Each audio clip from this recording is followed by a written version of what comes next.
Maria Inácia Rezola, historiadora, 57 anos, quase a fazer 58, e, como irei explicar, há muito tempo que me dedico ao estudo da Revolução, do 25 de Abril e da transição para a democracia. O 25 de Abril não foi o resultado óbvio de um percurso consciente, mas acabou por acontecer na minha vida. Inicialmente, também não era a área das letras o mais óbvio, na minha família não há tradição de estudos na então chamada área D, das humanidades, mas a verdade é que graças às boas professoras, às excelentes professoras de História que tive, me entusiasmei e acabei por seguir então a área D e depois por escolher o curso de História. Eu fiz o curso na Faculdade de Ciências Sociais e Humanas da Universidade Nova de Lisboa. Tive o privilégio de ter os historiadores mais conceituados e mais atuais à época e particularmente determinante para que eu me especializasse em História Contemporânea foram os professores do último ano de curso. Posso referir, por exemplo, Oliveira Marques, um clássico que revolucionou a historiografia contemporânea, foi dos primeiros a fazer estudos de História contemporânea, José Medeiros Ferreira, que foi determinante em todo o meu percurso, Fernando Rosas ou então António Reis. Há um segundo elemento que penso que foi também determinante para as minhas escolhas e para o meu percurso, que foi o facto de eu ter apanhado durante a reta final do curso e depois o mestrado, o boom do interesse pela história contemporânea. Coincidiu com a abertura de novos arquivos, começaram a estar disponíveis os arquivos do Estado Novo, começaram a surgir teses, nomeadamente de doutoramento, sobre esse período, o caso paradigmático é Fernando Rosas, e havia um grande interesse do público por conhecer a história da ditadura e depois da transição e um grande interesse de editoras e de outras agências em investir em projetos, quer editoriais, quer científicos, sobre o tema. Isso foi muito importante porque, desde o início, ainda enquanto estudante de mestrado, eu pude começar a trabalhar com essas grandes figuras que já referi, apoiando-os nos seus trabalhos, pude começar a fazer pesquisas, a ir a arquivos e a conhecer figuras que acabaram por marcar determinantemente aquilo que eu queria fazer e o percurso que eu segui. Eu, apesar de ter nascido em Santarém, estou registada em Leiria, sou natural de Leiria, posso dizer, e cresci, vivi em Leiria e tenho que estar particularmente grata por todas as condições que tive, em termos familiares, em termos de comunidade educativa. Andei num colégio de irmãs franciscanas hospitaleiras e foi uma experiência muito interessante. E depois só no 12º ano é que estive no ensino dito oficial e foi também muito importante para a minha formação. Vim para Lisboa com 18 anos, tenho mantido desde então, acho que temos ainda que trabalhar muito para descentralizar as possibilidades que se colocam aos jovens pelo país, uma vez que eu acabei, como já vou explicar, por enveredar pela área de investigação e trabalhar em investigação de história contemporânea, quando eu comecei a fazê-lo nos anos 90, fora de Lisboa era praticamente impossível. E ingressei no curso de História na Universidade Nova de Lisboa, na Faculdade de Ciências Sociais e Humanas. Era um curso vocacionado essencialmente para a investigação, ou seja, a preparação que nos deram era precisamente uma preparação que tinha em conta a necessidade de uma formação teórica e uma formação prática para nos tornar investigadores. Eu fiz um percurso que à época era relativamente comum, mas que atualmente nunca recomendo aos meus alunos que o façam, ou seja, é importante que os jovens frequentem diferentes estabelecimentos de ensino, convivam com diferentes professores e com diferentes comunidades académicas. Eu fiz todo o meu percurso na Faculdade de Ciências Sociais e Humanas da Universidade Nova de Lisboa, licenciatura, mestrado e depois doutoramento. Era uma universidade onde os cursos, e em particular o de História, eram muito vocacionados para a investigação, eram pioneiros nesse sentido. As outras instituições mantinham um ensino mais vocacionado para o ensino, nomeadamente no ensino secundário, e na Universidade Nova foram pioneiros em preparar e criar condições para que os estudantes depois se tornassem investigadores. Optei no último ano, graças ao contacto que tive com académicos de renome, como José Medeiros Ferreira, António Reis ou Fernando Rosas, pela história contemporânea. E depois no mestrado, eram ainda mestrados de 4 anos, com 2 anos letivos em que nós éramos obrigados a fazer aquilo que agora são teses, não é? E as nossas teses finais eram agora teses de doutoramento, o equivalente, tínhamos 2 anos para redigir essas teses e, portanto, esse percurso, sobretudo em termos de mestrado, os seminários em que pude desenvolver trabalhos específicos sobre orientação, nomeadamente do professor Medeiros Ferreira ou do professor Fernando Rosas, permitiram não só estabelecer contactos, começar a fazer alguns trabalhos que foram determinantes para as escolhas que fiz, mas também ganhar, como se diz na gíria, calo, experiência. Durante ainda o mestrado eu tive a oportunidade, dado um convite de um dos professores desse mestrado, o professor António Reis, de trabalhar na equipe que preparou a exposição principal, podemos dizer, e a primeira que existiu, sobre os 20 anos do 25 de Abril. Éramos uma equipe de 5 estudantes e eu fiquei em concreto com a parte institucional e política desde o dia 25 de Abril até à Constituição de 1976. E foi uma verdadeira descoberta. Tive a sorte de me cruzar com arquivistas e fotógrafos de renome nesse percurso. Recordo-me um dos marcos importantes foi quando fui à então RDP, que ainda estava na Rua do Calhas, e então o arquivista, sábio e amplo conhecedor do período, do material fantástico que tinha entre mãos, me deu uma série de bobines para ouvir e disse: comece por ouvir esta. E esta, a que ele se referia, era o discurso da Almada, de agosto de 75, de Vasco Gonçalves.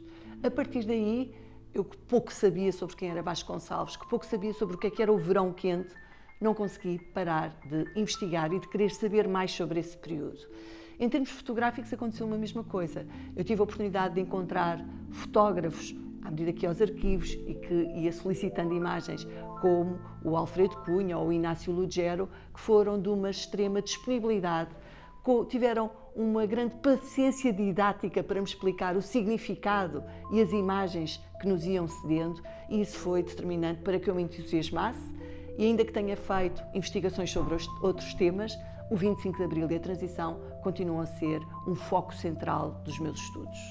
Eu sou, sobretudo, professora, já dou aulas há bem mais de 30 anos e é uma dimensão da minha atividade que eu privilegio e que eu prezo particularmente, que me dá particular gosto.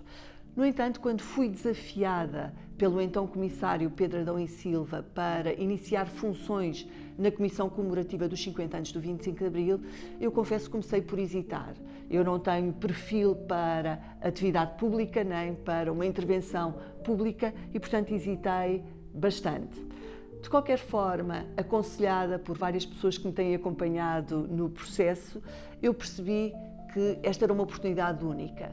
Se há várias décadas eu estudo a importância do 25 de Abril e procuro transmitir, sobretudo aos mais jovens, como é importante conhecermos a nossa história e percebermos como se conquistou a democracia em Portugal, eu tinha uma missão, devia ter um compromisso com um projeto como é este da Comissão Comemorativa.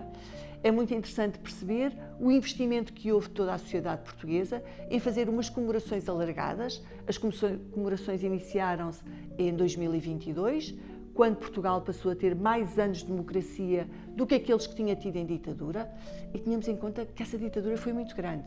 Foram praticamente 50 anos de ditadura e, portanto, finalmente, em março de 22, Portugal passou a ter um período maior de democracia do que aquele que tinha vivido em ditadura e irão prolongar-se até 2026. Nestas comemorações, em cada ano, se procura assinalar um tema prioritário.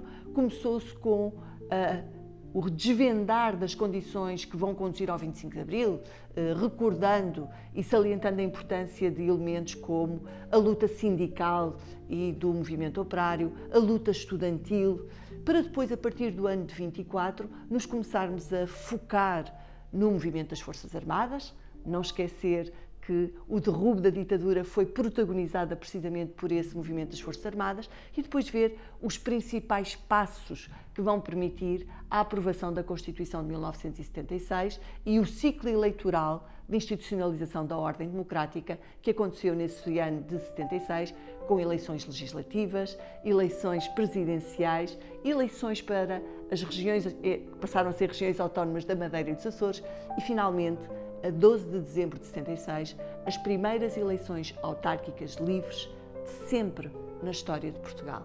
Um dos aspectos mais interessantes da atividade que temos desenvolvido na Comissão Comemorativa dos 50 anos do 25 de Abril é percepcionar, sentir e ter este privilégio de ver como o 25 de Abril continua a dizer tanto aos portugueses. O que nós vimos em 24 foi excepcional. De norte a sul, todo o país se mobilizou para participar e assinalar os 50 anos da democracia portuguesa. Esta ideia que há muito difundida, que os mais jovens não se interessam pela nossa história, que os mais jovens não querem saber, ou que o 25 de Abril não diz mais nada aos mais jovens, deve ser desmistificada. Há muitos jovens, muitas pessoas de norte a sul do país que continuam a querer saber como é que nós chegámos onde estamos e o que foi a história da democracia portuguesa. É evidente também que nós estamos num momento particularmente relevante. Ainda temos o privilégio de ter muitos dos protagonistas dessa história vivos e é urgente continuar e aumentar a recolha desses depoimentos. E, por outro lado, temos, sobretudo a minha geração, a obrigação de encontrar formas de fazer chegar essa história e essa memória às gerações mais jovens.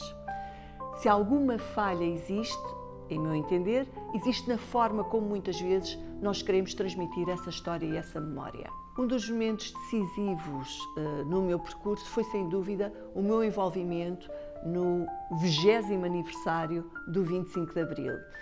Foi uma experiência que me permitiu percepcionar que se é fundamental nós conhecermos a história da ditadura e as marcas que essa ditadura deixou, que subsistem até hoje, na sociedade portuguesa.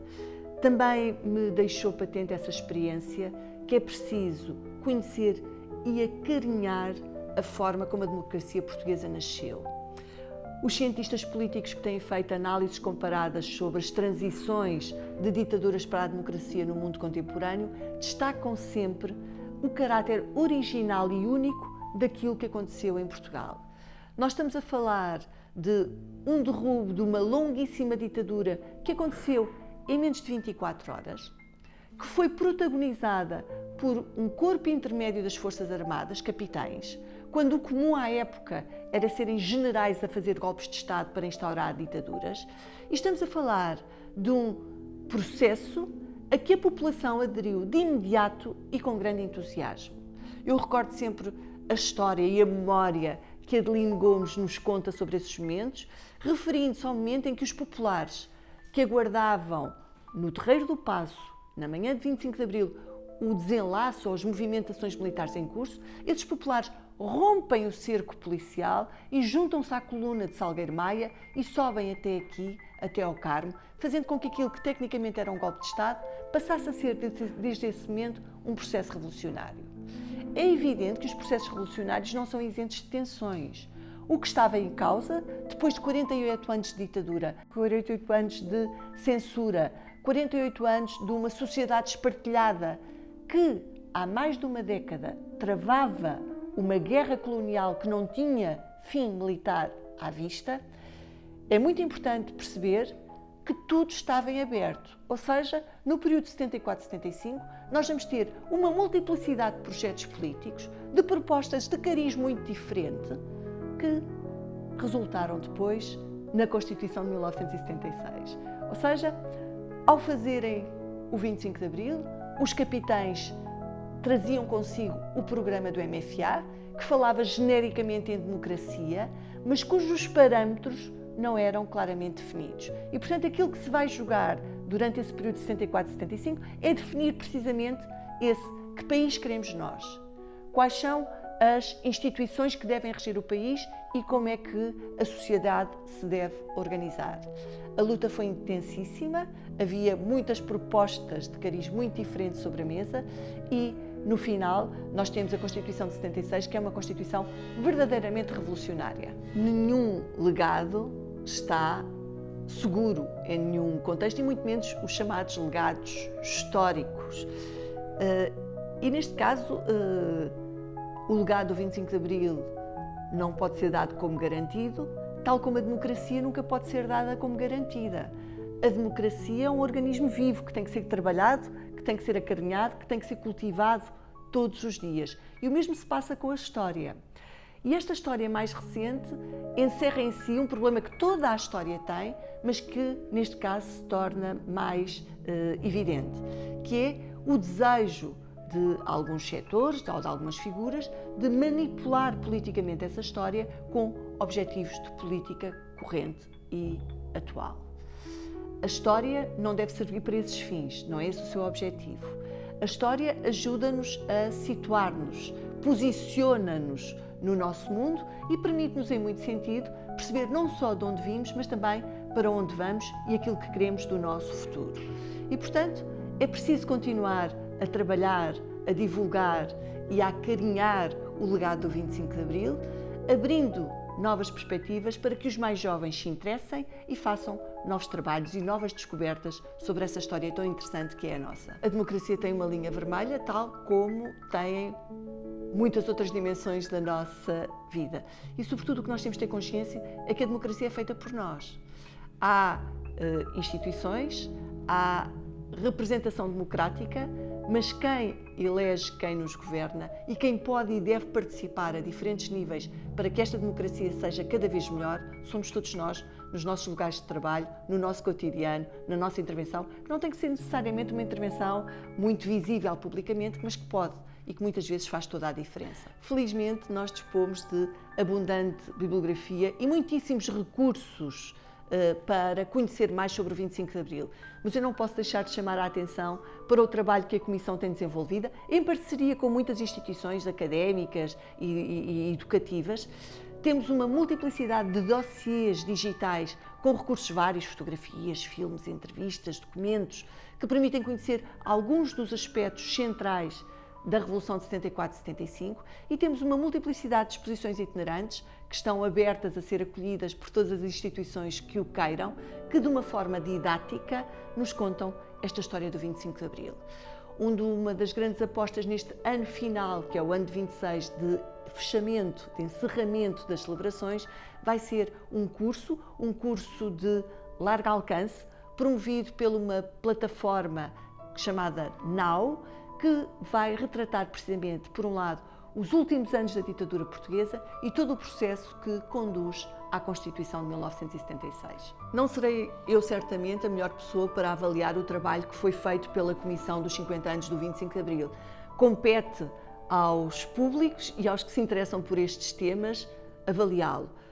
A nossa preocupação neste momento é não só assinalar os marcos, os grandes marcos celebrativos e evocativos do ano de 76, que iremos fazer 50 anos no próximo ano, mas também e sobretudo deixar recursos e materiais didáticos e expositivos para que outros possam continuar esta história e esta memória. Deixar uma mensagem aos mais jovens, eu acho que eu poderia resumir a uma palavra. Os jovens gostam de concisão, não é? Interessem-se. Interessem-se, sejam curiosos. A segunda mensagem é: sejam gratos. Nós temos uma imensa dívida, não só com os capitães de Abril, em primeiro lugar, como com todos, que nos partidos, que nas ruas, que nas fábricas, que nos campos, que nas escolas, trabalharam para que Portugal fosse uma democracia. Nós damos à democracia como algo adquirido, nem sempre valorizamos o que o 25 de Abril nos trouxe e nem sempre entendemos o significado que tem, por exemplo, a palavra liberdade. É isso que os jovens devem ter em atenção e é isso que devem procurar compreender e apostar para que nunca morra.